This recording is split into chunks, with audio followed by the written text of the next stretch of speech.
Hizb ut তাওহীদ অনেকের কাছে খুব জনপ্রিয় একটি ইসলামী দল, অনেকের কাছে খুব বিকৃত একটি ইসলামী দল।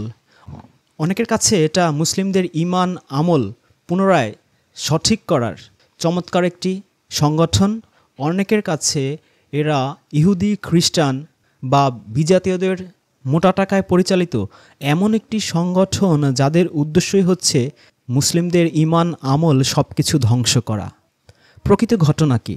বাংলাদেশ সরকার ক্ষমতায় আসার পর, বিশেষ করে আওয়ামী লীগ সরকার যখন ক্ষমতা ছিল 2009 সাল থেকে, তখন কিন্তু হিজবুত তাওহীদের বিপক্ষে তাদের অনেক স্টেপ নিতে দেখা যায়। বাংলাদেশের আইনশৃঙ্খলা রক্ষাকারী বাহিনী এই হিজবুত তাওহীদকে কালো তালিকাভুক্ত করে।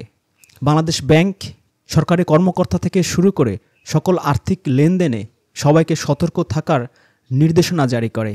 স্বরাষ্ট্র মন্ত্রণালয়ে তাদের নিষিদ্ধ করার প্রস্তাবও জমা দেওয়া হয় কালো তালিকাভুক্ত করার পরে। বিভিন্ন সময়ে এই সংগঠনটিকে কালো তালিকাভুক্ত করা হচ্ছে, নিষিদ্ধ করার কথা বলা হচ্ছে, কিন্তু 2024 সাল অবধি আমরা দেখতে পাচ্ছি যে তাদেরকে মোটেই নিষিদ্ধ করা যায়নি বা হয়নি। এগুলো সবই ছিল আইওয়াশ। আজকে আমরা আলোচনা করব যে হিজবুত তাওহীদ আসলে কতটুকু জঙ্গি তৎপরতায় উদ্বুদ্ধ, কতটুকু তারা ইসলামের ক্ষতি করেছে, অথবা কতটুকু তারা ইসলামের পক্ষে ছিল বা ইসলামকে সত্যি সত্যি তারা পরিশুদ্ধ করতে চায়। পৃথিবীতে শুধুমাত্র ইসলামী দল নয়, যে কোনো হিন্দু সংগঠন, রামকৃষ্ণ মিশন হোক, ইসকন হোক, যে কোনো বৌদ্ধ সংগঠন, খ্রিস্টান মিশনারি হোক, ইহুদি মিশনারি হোক, সকল দল উপদলের মধ্যে আপনি এমন কিছু পাবেন যেটা আপনাকে ওই দলের প্রতি মোহগ্রস্ত করবে। পৃথিবীর এমন কোনো ধর্মীয় সংগঠন নেই যেই সংগঠনে আপনি কিছুদিন মিশলে আপনার মনে হবে না যে এদের লক্ষ্য উদ্দেশ্য তো খুবই চমৎকার, যদি সফল হয় তাহলে তো সবারই অনেক উপকার হবে, ভালো থাকবে, শান্তিতে থাকবে, সুখে থাকবে। এমনকি যেই ইসলামের অজস্র দল উপদল আছে, জামাত ইসলাম, তাবলিগ জামাত, চরমনাই, আহলে হাদিস, পীরবাদী, মাজারবাদী, সালাফি, ওহাবি, শিয়া, সুন্নি, হানাফি, হামলি, যত ধরনের শাখা হোক, উপশাখা হোক, দল হোক, উপদল হোক, সবার মধ্যেই অনেক ভালো ভালো জিনিস আছে। আবার একইভাবে এমন অনেক কোরআন বিরোধী জিনিস আছে যেগুলো অত্যন্ত ভয়ঙ্কর। হিজবুত তাওহীদ কি আসলেই জঙ্গি সম্পৃক্ত? হিজবুত তাওহীদের আসল আলটিমেট উদ্দেশ্য কি? অথবা এতবার নিষিদ্ধের কথা বলা হলেও আওয়ামী লীগ সরকার তাদের কেন নিষিদ্ধ করেনি, বরং প্রকারান্তরে তাদেরকে বিভিন্ন সভা সেমিনার করার অবাধ সুযোগ দিয়েছে। ফেসবুক, ইউটিউব, পত্রিকায় তাদের প্রচার প্রচারণায় কখনো সেইভাবে বাধাগ্রস্ত করা হয়নি। এগুলো সবই কি পলিটিক্যাল গেমস, নাকি হেফাজত এবং জামাত এর মতো ইসলামী দলগুলোকে দাবিয়ে রাখার সরকারের একটা কৌশল? এই সব কিছু নিয়ে আমরা আলোচনা করব। প্রথমে আমরা হিজবুত তাওহীদের পজিটিভ বিষয়গুলো নিয়ে আলোচনা করি, যেগুলো খুবই চমৎকারভাবে তারা প্রেজেন্টেশন করে। হিজবুত তাওহীদ বাংলাদেশের অন্যান্য ইসলামিক দল উপদলগুলোর চেয়ে অনেকটা এগিয়ে। তারা খুব অল্প সময়ে আপনাকে তাদের প্রতি প্রলুব্ধ করতে পারে, যেটা তাবলিগ জামাত, জামাতে ইসলাম, চরমনাই, পীরবাদী, মাজারবাদী, আহলে হাদিস এই সংগঠনগুলো এত দ্রুততম সময়ে আপনার প্রতি ইফেক্ট ফেলতে পারে না। হিজবুত তাওহীদের এটাই হচ্ছে অন্যতম বড় একটা শক্তি, যে আপনি যদি মাত্র 5 মিনিটও নিরপেক্ষ মন দিয়ে তাদের সাথে মেশেন, তাদের দাওয়াতি কার্যক্রমে অংশগ্রহণ করেন, আপনি এই সংগঠনের প্রেমে পড়তে বাধ্য। কেন বাধ্য? মাত্র 5 মিনিটে কিভাবে আপনাকে তারা এই সংগঠনের প্রতি প্রলুব্ধ করতে পারবে? দেখুন, আমি আপনাকে প্রলুব্ধ করছি হিজবুত তাওহীদের পক্ষে। দেখবেন, আপনার যদি নিরপেক্ষ মানসিকতা থাকে, আপনি অবশ্যই এই সংগঠনটার প্রেমে পড়বেন। কারণ হিজবুত তাওহীদ অরাজনৈতিক সংস্কারমূলক সামাজিক আন্দোলন। বর্তমানে ডানপন্থী, বামপন্থী, ধর্মনিরপেক্ষ ইত্যাদি বিভিন্ন ফরম্যাটের দল আছে। সেগুলোর গঠনতন্ত্র, কর্মসূচি ইত্যাদির সঙ্গে তুলনা করা হলে হিজবুত তাওহীদ ইসলামী দল নয়, আবার ধর্মনিরপেক্ষ দলও নয়। হিজবুত তাওহীদের বক্তব্য, দর্শন, কর্মসূচি, কর্মপদ্ধতি সবই এক্সেপশনাল, নিজস্ব। অনেকেই বলে যে হিজবুত তাওহীদ মসজিদকে গুরুত্বহীন মনে করে। আসলে কি ব্যাপারটা তাই? প্রথম কথা হলো, মসজিদ নিয়ে হিজবুত তাওহীদের কোনো নেতিবাচক বক্তব্য নেই, কিন্তু মসজিদ কেমন হওয়া উচিত ছিল সেটা তারা তুলে ধরেছে। মসজিদ হলো মুসলিম জাতির সমস্ত কর্মকাণ্ডের কেন্দ্রবিন্দু। প্রশাসনিক শাসন ব্যবস্থা, আইন কানুন থেকে সালাত, সব কিছুর কেন্দ্রবিন্দু মসজিদ। কিন্তু সেই মসজিদ হয়ে গেছে আজকে নিষ্প্রাণ। শুধু নির্দিষ্ট কয়েক মিনিট নামাজ পড়ানো হয়, অধিকাংশ সময় তালা মারা থাকে। ওইখানে যারা নামাজ পড়াচ্ছেন তারা ধর্মের বিনিময়ে টাকা নিচ্ছেন, টাকার বিনিময়ে নামাজ পড়াচ্ছেন। আমরা তাদের পেছনে নামাজ পড়ি না। এজন্যেই প্রশ্নটি উঠেছে যে আমরা মসজিদকে গুরুত্বহীন মনে করি কিনা। কাবাঘর আল্লাহর ঘর, কিন্তু মক্কার কাফের মুশরিকরা এই পবিত্র ঘরে ৩৬০টি প্রতিমা স্থাপন করে এই গৃহকে অসম্মান ও অপবিত্র করেছিল। তারা কাবা গৃহকে নিজেদের ব্যবসার মাধ্যমে পরিণত করেছিল। কুরাইশ নেতৃবৃন্দ রাসূলুল্লাহর আহ্বানে সাড়া দেননি। এর প্রধান কারণ ছিল তাদের কাবা কেন্দ্রিক ধর্ম ব্যবসা তাতে বন্ধ হয়ে যাবে। রাসূলুল্লাহ সেই মূর্তি অপসারণ করে ধর্ম ব্যবসায়ীদের হাত থেকে, শিরকের হাত থেকে কাবাকে পুনরুদ্ধার করেন। একইভাবে মসজিদ আজ ধর্ম ব্যবসায়ীদের আস্তানায় পরিণত হয়েছে। এই ধর্ম ব্যবসার বিরুদ্ধে আমাদের অবস্থান অত্যন্ত সুদৃঢ়। এই জন্য ধর্ম ব্যবসায়ীরা আমাদের বিরুদ্ধে অপপ্রচার করে থাকেন। কিন্তু আমরা যে একেবারেই মসজিদে যাই না তা নয়। ব্যক্তিগতভাবে সালাত করার জন্য আমরা প্রয়োজনে মসজিদে যাই, কিন্তু ধর্ম ব্যবসায়ীদের পেছনে নামাজ পড়ি না। তবে যে মসজিদের ইমাম সাহেব অন্যায়ের বিরুদ্ধে আল্লাহর নাজিল করা সত্যের পক্ষে, ন্যায়ের পক্ষে, হকের পক্ষে অবস্থান নেবেন এবং যিনি ধর্ম ব্যবসা করবেন না, ধর্মের বিনিময়ে টাকা নেবেন না, টাকা ছাড়া নামাজ পড়াবেন, এমন ইমাম হলে তার পেছনে নামাজ পড়তে আমাদের কোনো আপত্তি নেই। আমরা আরও খুশি, আরও আনন্দিত হব। আমরা এইটাই চাই। সুতরাং আমরা মসজিদ অপছন্দ করি না, কিন্তু দুটি কারণে আমরা মসজিদ কেন্দ্রিক নই। এক, ইসলামের ধারণা মোতাবেক মসজিদ হবে জাতির সমস্ত কর্মকাণ্ডের কেন্দ্রবিন্দু, যেটা বর্তমানে নেই। সুতরাং এই মসজিদ ইসলামের প্রকৃত মসজিদ নয়। দ্বিতীয়ত, মসজিদ আজ যাদের দখলে সেই পেশাদার ধর্মীয় নেতারা মুমিন নয়। মুমিন হতে হয় জান মাল দিয়ে। যে নেবে সে মুমিন মুসলিম হতে পারে না। যদি তারা আল্লাহর দেওয়া সংজ্ঞা মোতাবেক মুমিন হয় তবে তাদের পেছনে নামাজ পড়ব, তাতে আমাদের কোনো আপত্তি নেই। কোনো ব্যক্তিকে নিয়ে, কোনো ইট পাথরের ঘর বাড়িকে নিয়ে কোনো কথা নেই। সেটা দিয়ে কি হচ্ছে, এটাই আসল কথা।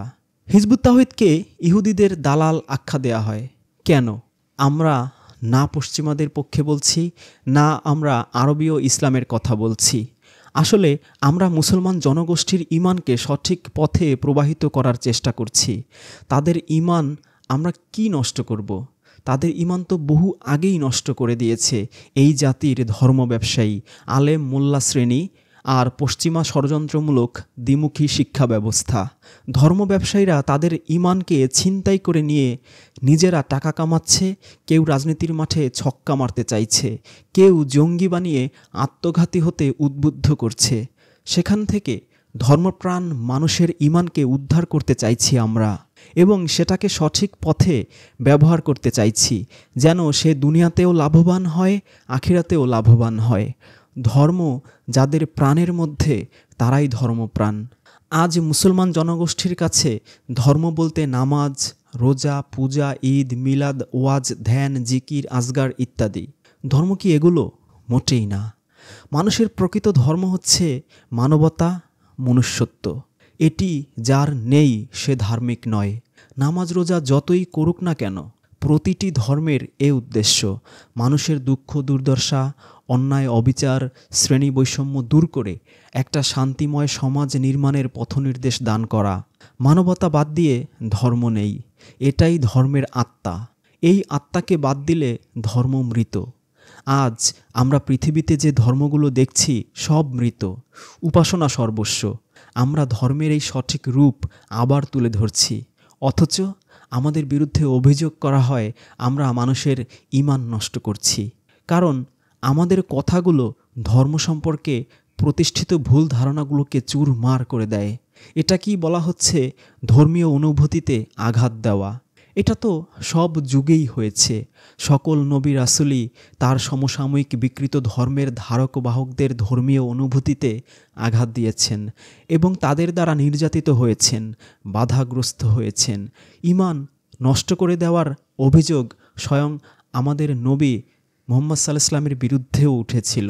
আল্লাহর অশেষ শকর এ অভিযোগটি আমাদের বিরুদ্ধেও করা হয়। বাংলাদেশের সংবিধানের সঙ্গে সাংঘর্ষিক কিছু করা হলে তার সমালোচনা হবে, এটা যেমন স্বাভাবিক, তেমনি স্রষ্টার দেওয়া সংবিধানের সঙ্গে সাংঘর্ষিক কিছু বললে বা আচার আচরণ করলে সেটাও সমালোচনা করা স্বাভাবিক এবং করা কর্তব্য। আমরা শত শত বিষয়ে প্রমাণ দিচ্ছি যে ধর্ম ব্যবসায়ীরা যা বলছেন ও করছেন তা আল্লাহর সংবিধান তথা কুরআন হাদিসের সঙ্গে সাংঘর্ষিক। তারাই ঈমানদার মানুষকে দিয়ে অবৈধ কাজ করাচ্ছে, তাদেরকে জাহান্নামের দিকে চালিত করছে। তাদের কাজের ফলে মানুষ ধর্ম থেকে মুখ ফিরিয়ে নিচ্ছে, আল্লাহ এবং রাসূলকে গালাগালি করছে। সুতরাং আমরা ধর্মের অবমাননা করছি না, অবমাননা থেকে ধর্মকে রক্ষা করতে চাইছি। ধর্ম বিশ্বাস বা ঈমানকে জাতীয় উন্নতি ও অগ্রগতিতে কাজে লাগাতে চাইছি।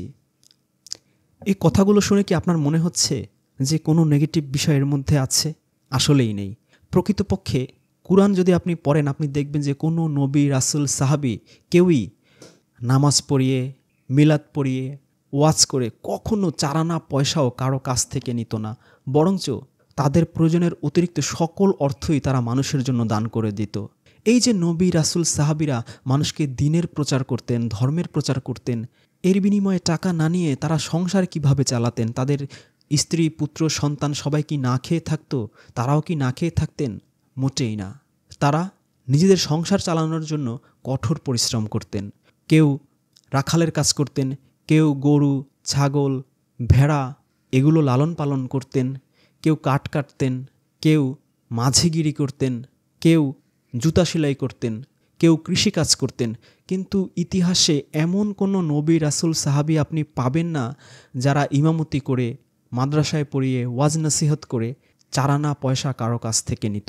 এ কারণেই ইসলাম সারা পৃথিবীতে ছড়িয়ে পড়তে পেরেছে। এমনকি খান জাহান আলী, শাহজালাল, মঈনুদ্দিন চিশতি এদের জীবন ইতিহাসও যদি আপনি পড়েন, এরা দেখবেন যে নিজেদের সর্বস্ব উজাড় করে মানুষকে দিয়েছিল। আর এই কারণেই এদের ওয়াজ নসিহতের তাহাসির ছিল, মানুষের ডাইরেক্ট অন্তরে গিয়ে সেই নসিহতগুলো, ওয়াজগুলো বিদ্ধ করত। এক এক ওয়াজের পরে শত শত হাজার হাজার মানুষ ইসলাম ধর্ম গ্রহণ করত। কিন্তু এখন ঘরে ঘরে, রাস্তায় রাস্তায়, মাঠে ঘাটে, পথে, মোবাইলে, টিভিতে কোথাও বাদ নেই যে ওয়াজ মাহফিল হয় না, ইসলামের কথা হয় না। কিন্তু মানুষের কি কোনো পরিবর্তন আছে? অন্য মানুষ ইসলাম ধর্মে আসবে তো দূরের কথা, যারা মুসলিম আছে, যারা ইসলাম ধর্মে আছে, তারাই কতটুকু আল্লাহর পথে আসছে না। এর কারণ হচ্ছে অর্থ ঢুকে গিয়েছে। ধর্মের কথা বলে আল্লাহর পথে ডেকে যখনই এই অর্থ নেওয়া হয়, লেনদেন করা হয়, তখনই এর রূহ, এর তাসির ধ্বংস হয়ে যায়। এ কারণেই এত হাজার হাজার ওয়াজ মাহফিল হচ্ছে, কিন্তু মানুষের ঈমান আমলের পরিবর্তন হচ্ছে না। এই কথাগুলোই হিজবুত তাওহীদ বলে থাকে। তাহলে পুরোপুরি সুন্দর, চমৎকার পদ্ধতি। তাহলে সমস্যা কোথায়? প্রথম সমস্যা হচ্ছে হিজবুত তাওহীদের লক্ষ্য এবং উদ্দেশ্য। ইসলামের প্রকৃত রূপরেখা এর ২৮ নম্বর পৃষ্ঠায় তারা লিখেছে, মানে হিজবুত তাওহীদের আমির লিখেছে, ইসলামের প্রকৃত রূপরেখা হচ্ছে জিহাদ। জিহাদকে আল্লাহ ইসলাম প্রতিষ্ঠার নীতি হিসেবে গ্রহণ করেছেন। তিনি আরও লিখেছেন, নামাজ ওই জিহাদের জন্য চরিত্র সৃষ্টির অনুশীলন। সংগ্রামের মাধ্যমে সমস্ত পৃথিবীতে এই জীবন বিধানকে প্রতিষ্ঠা করতে যে অসাধারণ চরিত্রের মানুষ প্রয়োজন, সেই অসাধারণ মানুষের শারীরিক, চারিত্রিক ও আধ্যাত্মিক গঠনের জন্য প্রশিক্ষণ হলো নামাজ, কিন্তু উদ্দেশ্য হলো সেই জিহাদ। ইসলামের প্রকৃত রূপরেখা পৃষ্ঠা ২৯। এই থিওরি অনুযায়ী তারা কিন্তু নামাজ পড়ে। হয়তো আপনি ফেসবুকে বা ইউটিউবে তাদের নামাজের পদ্ধতি দেখেছেন যে অনেকটা আর্মিদের মতো, সেনাবাহিনীদের মতো, যে নামাজ হচ্ছে জিহাদ যে করবে, লড়াই যে করবে, যুদ্ধের ময়দানে যে ঝাঁপিয়ে পড়বে, তার প্র্যাকটিসই হচ্ছে নামাজ। এটাই হচ্ছে তাদের মূল মন্ত্র। কিন্তু কুরআনের নামাজ কি এই রকম? তিনি আরও লিখেছেন, তাওহীদ ও জিহাদ ইসলামের মূল মন্ত্র। বাকি সব ইবাদত, নামাজ, রোজা, দান, সাদগা, জাকাত যা কিছু আছে সবই বৃথা যাবে জিহাদ না করলে। জিহাদ না করলে সব কিছু বৃথা যাবে। এমন কোনো কথা কি কোরআনে আছে? কোরআনে মানুষকে অজস্র আমলের কথা বলা হয়েছে, 15, 20, 30 ক্যাটাগরির, কিন্তু কোথাও কি বলা হয়েছে যে অমুক আমলটা না করলে বাকি সবগুলো বরবাদ হয়ে যাবে? একটা মানুষকে জঙ্গি বানাতে এতটুকু ব্রেন ওয়াশ যথেষ্ট, যেটা হিজবুত তাওহীদ করেছে, যে মানুষকে এই যুদ্ধের দিকে টেনে নিয়ে যাচ্ছে। কারণ জিহাদ কখনোই ইসলামের আলটিমেট উদ্দেশ্য নয়। জিহাদ সিরিজের ভিডিওতে আমি আলোচনা করেছি, জিহাদ শব্দটাকেই পুরোপুরি বিকৃত করে দেয়া হয়েছে। যেই সশস্ত্র লড়াই আর নিরস্ত্র লড়াই দুটো কোরআনে সুন্দরভাবে আল্লাহ ডেফিনেশন করে দিয়েছেন। যেটা সশস্ত্র লড়াই তাকে বলেছেন আল্লাহ কিতাল, যেটা সূরা তওবাতে পাবেন, আর যেটা নিরস্ত্র লড়াই সেটা হচ্ছে জিহাদ। এজন্যই আল্লাহ সূরা ফুরকানের 52 নম্বর আয়াতে তার নবীকে বলেছেন যে তুমি কোরআন দিয়ে জিহাদে আকবর করো, সবচেয়ে বড় জিহাদ করো কোরআনের সাহায্যে। তাহলে কোরআনের সাহায্যে জিহাদ কিভাবে করবে? কোরআন কি বোমার মতো মানুষের গায়ে ছুঁড়ে মারবেন? কোরআন কি রাইফেল, ট্রিগার টিপে দিবেন? কোরআন কি তলোয়ার, এটা দিয়ে কি মানুষকে জবাই করা যায়? যায় না। তাহলে জিহাদ হচ্ছে নিরস্ত্র সংগ্রাম। এই কোরআনের আদেশ, উপদেশ, নিষেধ মানুষের কাছে পৌঁছে দেওয়াই হচ্ছে জিহাদ। কোরআন প্রচার করাই হচ্ছে জিহাদে আকবর। আর যেটা কিতাল, সেটাও জিহাদের ভিডিওতে পুরোপুরি আলোচনা করা হয়েছে। সেটা হচ্ছে সশস্ত্র লড়াই, এবং সেখানে বিস্তারিতভাবে বলা হয়েছে যে ইসলাম হচ্ছে ডিফেন্সিভ ধর্ম, কখনো অ্যাটাকিং ধর্ম নয়। আগ বাড়িয়ে কোনো বিধর্মীকে হত্যা করে তার দেশ দখল করবেন, তার গ্রাম দখল করবেন, এটা ইসলামের থিওরি নয়। 13 বছর আল্লাহ রাসূল মক্কায় মার খেয়েছেন, কখনো অস্ত্র হাতে তুলে নেননি। মদিনাতেও তিনি অস্ত্র হাতে তুলে নেননি। কিন্তু যখনই মক্কার কাফেররা অস্ত্র হাতে তার উপর ঝাঁপিয়ে পড়েছেন, তখন কিন্তু আল্লাহ তাকে ডিফেন্সের অর্ডার দিয়েছেন যে না, ডিফেন্স করার অধিকার আছে। তলোয়ারের মাধ্যমে, রাইফেলের মাধ্যমে, অস্ত্রের মাধ্যমে ইসলাম বিকশিত হবে, এটা কোরআনের শিক্ষা নয়। তাহলে মুসা নবী নীলনদ পাড়ি দিয়ে যখন ফিলিস্তিনে চলে গিয়েছেন, ইত্যবসরে ফেরাউন এবং তার দলবল, সেনাবাহিনী সবাই নীল নদে ডুবে মরেছে। তিনি ইচ্ছে করলে রিটার্ন ব্যাক করে মিশরের রাজা হতে পারতেন। তাছাড়া তিনি তো রাজপুত্রও ছিলেন, পালিত হোক, কিন্তু রাজপুত্র তো। ফেরাউন তো তাকে লালন পালন করেছে নিজের সন্তানের মতো, কিন্তু তিনি কি তা করেছেন? রাষ্ট্র ক্ষমতা দখল, জিহাদের মাধ্যমে লড়াই করে, এটা কি মুসা নবীর জীবনের ইতিহাস পড়ে আমরা পাই? আল্লাহর রাসূল কি মক্কার সবাইকে নিয়ে সশস্ত্র একটা সংগঠন তৈরি করে কাফেরদের বিরুদ্ধে ঝাঁপিয়ে পড়ে মক্কা জয় করেছিলেন? করেননি।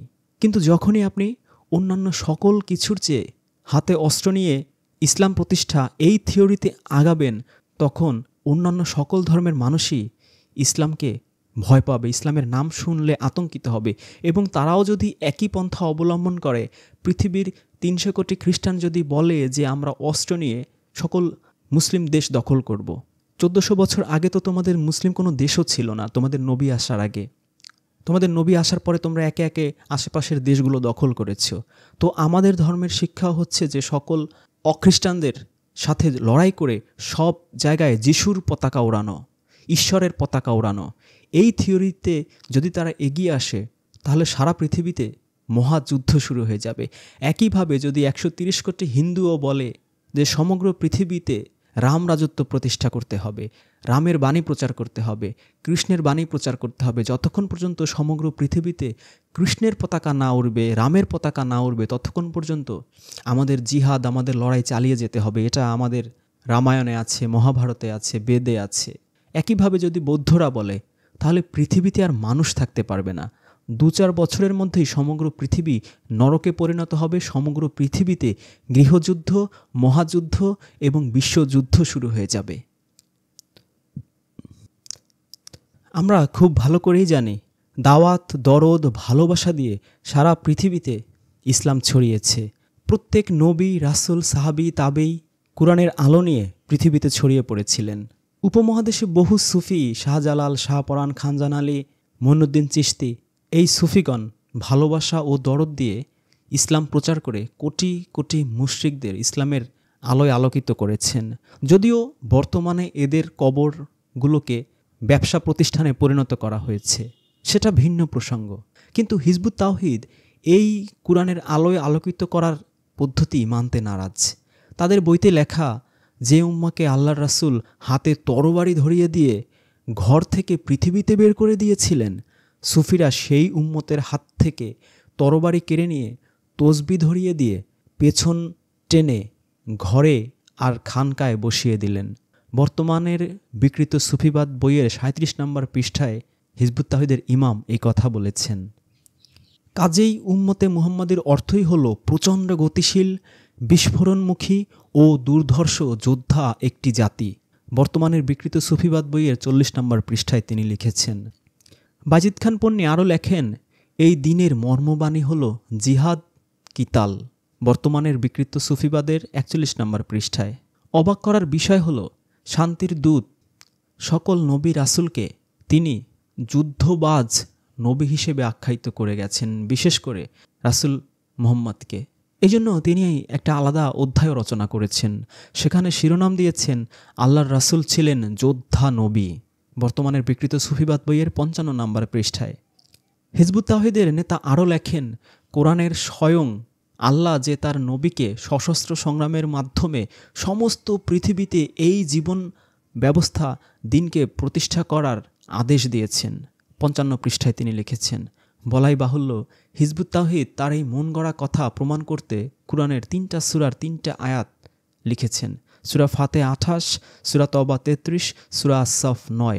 অথচ সেসব আয়াতে যেই প্রেক্ষাপট সেগুলো পুরোপুরি তিনি এড়িয়ে গিয়েছেন।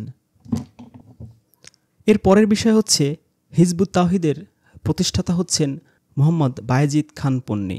১৯৯৫ সালে তিনি এটা প্রতিষ্ঠা করেন। তিনি হিজবুত তাওহীদের সর্বোচ্চ নেতা, তাকে ইমাম বলা হয়। ২০১২ সালে মোহাম্মদ বায়েজিদ খান পন্নীর মৃত্যুর পর নোয়াখালী জেলার হুসেইন মোহাম্মদ সেলিম সংগঠনটির দায়িত্ব গ্রহণ করেন। এখন প্রশ্ন হচ্ছে, এই যে জামানার ইমাম বলা হলো, তিনি নিজেকে জামানার ইমাম হিসেবে ঘোষণা দিলেন, এই সার্টিফিকেট, এই লাইসেন্স তাকে কে দিয়েছে? একজন নেতা হবেন, সেটা কি স্বঘোষিত? পৃথিবীর কোনো নবী রাসূল কি স্বঘোষিত ছিলেন? মুসা নবী, ঈসা নবী, ইব্রাহিম নবী, মুহাম্মদ নবী, ইউসুফ নবী, কেউ কি নিজে নিজেকে ইমাম, নেতা, নবী, রাসূল ঘোষণা দিয়েছেন? এরা কি নিজেরা নিজেদেরকে নবী বানায়, রাসূল বানায়, নাকি আল্লাহ তাদেরকে মনোনীত করেন? অবশ্যই কুরআন অনুযায়ী আমরা খুব ভালো করে জানি যে আল্লাহই তার বান্দাদের মধ্য থেকে যাকে খুশি নবুয়ত দান করেন, রিসালাত দান করেন, তাকে তার প্রিয় বান্দা হিসেবে এই কাজের জন্য মনোনীত করেন এবং তাকে সর্ব ধরনের সাহায্য সহযোগিতা করেন। কিন্তু বায়েজিদ খান পন্নী যে নিজেদেরকে জামানার ইমাম দাবি করছেন, এর কোনো স্বীকৃতি কোরআনে কোথাও নেই যে আজ থেকে ১৪০০ বছর পরে বাংলাদেশের টাঙ্গাইলে বায়েজিদ খান পন্নী আসবে, সে হবে তোমাদের জামানার ইমাম। জামানার ইমাম বলতে কোনো কনসেপ্ট কোরআন অ্যালাউ করে না। তারপর যে মোহাম্মদ সেলিম, ওনাকে এই ইমাম কে নির্ধারণ করলো? আর ইমাম আর খলিফাত, এ পুরো বিষয়টাই তো সাংঘর্ষিক এবং শিয়া সুন্নিদের সবচেয়ে বড় ঝগড়ার জায়গা। কারণ শিয়ারা মনে করে আল্লাহ রাসূলের মৃত্যুর পর তার বংশ থেকে, তার রক্ত থেকে একের পর এক ইমাম আসতে থাকবে, ১২ জন ইমাম আসবে। অন্যদিকে সুন্নিরা এই ইমামতে বিশ্বাস করে না। তারা মনে করে যে আল্লাহ রাসূলের মৃত্যুর পর খলিফা হবে একের পর এক। প্রথম খলিফা আবু বকর, দ্বিতীয় খলিফা ওমর, তৃতীয় খলিফা উসমান, চতুর্থ খলিফা আলী। এরপর থেকেই তো দ্বন্দ্ব সংঘাত শুরু। এরপরে সিফিনের যুদ্ধ, জামালের যুদ্ধ, কারবালার যুদ্ধ আমরা জানি। তার চেয়ে বড় কথা, ধর্মে কোনো দল উপদল গঠনই করা যাবে না। সূরা আর ইমরানের ১০৩ নম্বর আয়াতে আল্লাহ বলেন, তোমরা সকলে আল্লাহর রজ্জুকে মানে কোরআনকে মজবুতভাবে ধারণ করো, তোমরা দল উপদলে বিভক্ত হইও না। সূরা আনাম ১৫৯ নম্বর আয়াতে আল্লাহ বলেন, যারা ধর্ম সম্বন্ধে ভিন্ন ভিন্ন মতের সৃষ্টি করেছে ও দল উপদলে বিভক্ত হয়েছে, তাদের ওপর হে রাসূল আপনার কোনো দায়িত্ব নেই। তাদের দায় দায়িত্ব আল্লাহর উপরেই ছেড়ে দেন। আল্লাহ তাদের কৃতকর্মের কৈফিয়ত তলব করবেন। সূরা রুমের ৩২ নম্বর আয়াতে আল্লাহ বলেন, যারা ধর্মে মতভেদ সৃষ্টি করেছে ও দল উপদলে বিভক্ত হয়েছে, তারা নিজস্ব মতবাদ নিয়েই উল্লসিত। সূরা আল ইমরানের ১০৫ নম্বর আয়াতে আল্লাহ বলেন, তোমরা অতীতের মতো হয়েও না, যারা তাদের নিকট স্পষ্ট বিধান আসার পরেও নিজেদের মধ্যে মতপার্থক্য করে দল উপদলে বিভক্ত হয়েছে, তাদের জন্য কঠিন শাস্তি রয়েছে। তাহলে কুরআন অনুযায়ী দল উপদল করার কোনো যৌক্তিকতা নেই, কোনো পারমিশনও নেই। কুরআন অনুযায়ী একমাত্র আপনার পরিচয় হবে আপনি মুসলিম, সূরা হাজের ৭৮ নম্বর আয়াত অনুযায়ী। এবং কুরআন অনুযায়ী আল্লাহ বলেছেন, সেই ব্যক্তির কথার চেয়ে আর কার কথা উত্তম হতে পারে যে মানুষকে আল্লাহর দিকে ডাকে, নিজে ভালো কাজ করে এবং বলে আমি মুসলিমদের মধ্যে একজন। এখন আপনি যদি মুসলিমদের মধ্য থেকে একজন না হয়ে আপনি যদি বলেন আমি হিজবুত তাওহীদের মধ্য থেকে একজন, আমি জামাত ইসলামের মধ্য থেকে একজন, আমি আহলে হাদিসের মধ্য থেকে একজন, আমি শিয়াদের মধ্য থেকে একজন, আপনি সেই আল্লাহর যে উত্তম কথা আল্লাহ বলেছেন যে তার কথার চেয়ে আর কার কথা উত্তম হতে পারে, আপনি সেই ক্যাটাগরি থেকে অটোমেটিক বাদ পড়ে গেলেন। দল উপদলে যাওয়ার কোনো সুযোগ, অ্যাটলিস্ট যদি আপনি নিজেকে মুসলিম দাবি করেন, নেই আপনার। এবং আপনি অন্য কোনো নামও ধারণ করতে পারবেন না, কারণ এই নামটা আল্লাহ দিয়েছেন সূরা হাজের ৭৮ নম্বর আয়াতে। আপনি কি বাংলায় অনুবাদ করে বলতে পারেন, আত্মসমর্পণকারী বলতে পারেন, সাবমিটার বলতে পারেন, কিন্তু নিজেকে শিয়া, সুন্নি, আহলে হাদিস, হিজবুত তাওহীদ এভাবে বলার কোনো সুযোগই কুরআন আপনাকে দেয় না। এবং আপনি জামানার ইমাম, জামানার মুয়াজ্জিন, জামানার আল্লামা, জামানার খলিফা এই দাবিও আপনি করতে পারবেন না, কারণ কে ইমাম কে খলিফা এটা আল্লাহ নির্ধারণ করবে। আপনি স্বঘোষিত ইমাম হয়ে দাদাগিরি দেখাবেন, এটা আর যাই হোক ইসলাম কর্তৃক পারমিটেড নয়। এবার আসা যাক, এতবার উদ্যোগ নেওয়ার পরও বাংলাদেশ ব্যাংক এবং স্বরাষ্ট্র মন্ত্রণালয় এদের নিষিদ্ধ করার উদ্যোগ নিয়েছে, এদের লেনদেনের প্রতি সতর্ক থাকার নির্দেশ দিয়েছে, তারপরও আওয়ামী লীগ সরকার কেন এদেরকে সেইভাবে বাধা দেয়নি এবং শেষ পর্যন্ত এই দেশ থেকে পলায়নের আগ পর্যন্ত কিন্তু তারা একে সেইভাবে নিষিদ্ধও করেনি, যদিও অনেকবার নিষিদ্ধ করার উদ্যোগ নিয়েছিল। এর কারণ হচ্ছে পুরোপুরি রাজনৈতিক। যখন আওয়ামী লীগ সরকার ক্ষমতায় আসলো তখন তারা দেখলো যে আওয়ামী লীগ এবং বিএনপির ভোট সারা বাংলাদেশে ভোটের প্রায় সমান সমান, মানে আওয়ামী লীগ 30% ভোট পেলে বিএনপিও দেখা যায় 30-32% ভোট পায়। কিন্তু 96-তে আমরা যেরকম দেখেছি আওয়ামী লীগ ক্ষমতা এসেছে, আবার 2001-এ বিএনপি ক্ষমতা এসেছে, আবার 91-তে বিএনপি এসেছে, 9-এ আওয়ামী লীগ এসেছে, কিন্তু এদের মৌলিক ভোট প্রায় সমান, 30%-32% এর মধ্যে ওঠানামা করে, 30 থেকে 35। তাহলে কখনো কখনো বিএনপি কেন ক্ষমতায় চলে আসে? এটা অ্যানালাইসিস করে তারা দেখেছে যে জামাত ইসলামের একটা ব্যাপক ভোট ব্যাংক আছে, 3% থেকে 10% পর্যন্ত। কোথাও যদি 1 লক্ষ ভোটার থাকে অন অ্যান এভারেজ, তার মধ্যে 3000 থেকে 10,000 হচ্ছে জামাতের ভোটার। 2 লক্ষ থাকলে সেখানে 6,000 থেকে 20,000 হচ্ছে জামাতের ভোট। তো এই ভোটগুলো যখন বিএনপির সাথে তারা জোট করে তারা পেয়ে যায়। এ কারণেই প্রায় সমান সংখ্যক ভোটার থাকা সত্ত্বেও আওয়ামী লীগের চেয়ে বিএনপি অনেক বেশি এগিয়ে থাকে এবং ভোটের সিটের আসন বেশি পায়। তাহলে এই বিএনপিকে যদি দাবাতে হয়, সবচেয়ে সুন্দর কৌশলই হবে এদের কাছ থেকে জামাতকে বিচ্ছিন্ন করে ফেলা। এই প্রজেক্টের অংশ হিসেবেই জামাতে শিবিরের উপরে দমন পীড়ন শুরু হয়, তাদের বড় বড় নেতাদের ফাঁসির কাষ্ঠে ঝোলানো হয় এবং তাদের যে আন্তর্জাতিক ট্রাইব্যুনালের মাধ্যমে ফাঁসি দেওয়া হয়েছে সেই ট্রাইব্যুনালও শুধু দেশীয়ভাবে না আন্তর্জাতিকভাবেও বিতর্কিত হয়েছে। স্কাইপে কেলেঙ্কারি থেকে আমরা যার মোটামুটি ধারণা পাই। এত কিছু করার পরেও তারা দেখেছে যে ভোট তেমনটা কমেনি, তখনই তাদের উপর ফিল্ড পর্যায়ে অত্যাচার এবং নির্যাতন করা শুরু হয়। শিবির সন্দেহে শিবির মিটিং করছে, এইভাবে ধোয়া তুলেও শত শত হাজার হাজার জামাত শিবিরের নেতা কর্মীদের, সমর্থকদের জেলে ঢোকানো হয়েছে, মারা হয়েছে, গুম করা হয়েছে, হত্যা করা হয়েছে, খুন করা হয়েছে। তারপরও দেখা গিয়েছে যে এরা সংখ্যায় কমছে না। তখন তারা দেখলো যে এদের এন্টি গ্রুপ কারা আছে তাদেরকে মাঠে নামাতে হবে। আমরা খুব ভালো করে জানি যে ইসলামী দলগুলো হচ্ছে অনেকটা ভিখারিদের মতো। এক ভিক্ষুক যেমন আরেক ভিক্ষুককে দু চোখে দেখতে পারে না, ঠিক তেমনি ইসলামী দলগুলো আরেকটা ইসলামী দলকে সহ্য করতে পারে না। যেমন জামাতে ইসলাম আহলে হাদিস দেখতে পারে না, আহলে হাদিস তাবলিগ দেখতে পারে না, তাবলিগ জামাত চরমনাই দেখতে পারে না, চরমনাই মাজারবাদীদের দেখতে পারে না, মাজারবাদীরা সুন্নিদের দেখতে পারে না, হেফাজতে ইসলাম দেখতে পারে না। এইভাবে প্রত্যেকটা দলের মধ্যে কামড়াকামড়ি, মারামারি, পিটাপিটি লেগেই থাকে এবং ওয়াজ মাহফিলের ময়দানে এরা এক দল আরেক দলকে কিভাবে ছোট করা যায়, কিভাবে খারাপ বানানো যায়, কিভাবে ইহুদি খ্রিস্টানদের দালাল প্রমাণ করা যায়, কিভাবে তাদের আকীদায় ইমানে প্রবলেম আছে এগুলো বড় পরিসরে বয়ান করা যায়, এর ন্যূনতম চেষ্টা সাধনা তারা বন্ধ রাখে না। আহলে হাদিসের আলেম ওলামারা ঝাঁপিয়ে পড়ে, জামাত, শিবির, তাবলিগ, পীরবাদী, মাজারবাদী এদের সবাইকে খারাপ, ভ্রান্ত, ফাসেক, বিদাতি এগুলো প্রমাণ করার জন্য। আবার জামাত শিবিরও ঝাঁপিয়ে পড়ে, যদিও এই 10-15 বছরে তারা সেইভাবে ওয়াজ মাহফিল করতে পারেনি, বা করতে গেলেও এদের বড় বড় সেই ওয়াজিনদের জেলে ঢুকিয়ে দেওয়া হয়েছে অথবা দেশের থেকে চলে যেতে বাধ্য করা হয়েছে, সেইভাবে এদেরকে কোণ ঠাসা করে রাখা হয়েছে। তারপরও কাজ হচ্ছিল না। তখনই তারা দেখলো যে যেহেতু এরা এক দল আরেক দলকে দেখতে পারে না, তাহলে জামাত ইসলামের এন্টিতে কারা কারা আছে তাদেরকে পেট্রোনাইজ করতে হবে। এই কৌশল থেকেই তারা আহলে হাদিস এবং হিজবুত তাওহীদকে সাপোর্ট দেওয়া শুরু করলো। এর আগের ভিডিওতে আমরা আহলে হাদিস নিয়ে মোটামুটি আলোচনা করেছি যে তাদের সবচেয়ে বড় ডোনার ছিল সালমান এফ রহমান, এবং তাদের ওয়েবসাইটে যদি আপনি যান আপনি দেখতে পারবেন যে এদের কেন্দ্রীয় যে সংগঠন সেখানে আওয়ামী লীগের বড় বড় এমপি মন্ত্রীরা রয়েছেন, এবং সংসদে তো সেই এমপি রহমতুল্লাহ বলেই ফেলেছেন যে আমার আহলে হাদিসের লাখ লাখ কোটি কোটি ভোটার আছে, আমি তারা আমাকে সভাপতি করতে চেয়েছিল আহলে হাদিসের, আমি রাজি হইনি, আমি তাদের এখন প্রধান উপদেষ্টা হিসেবে আছি। আর সালমান এফ রহমান তো অজস্র মসজিদ মাদ্রাসা তাদের উদ্বোধন করেছেন, এবং কুয়েত, কাতার, মধ্যপ্রাচ্য থেকে যে সমস্ত ডোনেশন আসে সেই ডোনেশনের মাধ্যমে যে আহলে হাদিস মসজিদগুলো নির্মাণ করা হয়, সে সমস্ত মসজিদগুলো নির্মাণে সেই ডোনেশনের বিশাল একটা অঙ্কের টাকা আহলে হাদিসের ফান্ডে দেওয়ার কথাও আমরা জানতে পারি। তো এইভাবে আর্থিকভাবে, প্রশাসনিকভাবে এবং ওয়াজ মাহফিলে যে আহলে হাদিসের প্রতি অন্যান্য মাঝহাবিদের যে একটা বিষোদাগার ছিল তাদের করতে দিত না, সেইখানে প্রশাসনিক শেল্টার দিয়েছেন এই সালমান এফ রহমান সহ অন্যান্য বড় বড় আওয়ামী লীগের নেতারা।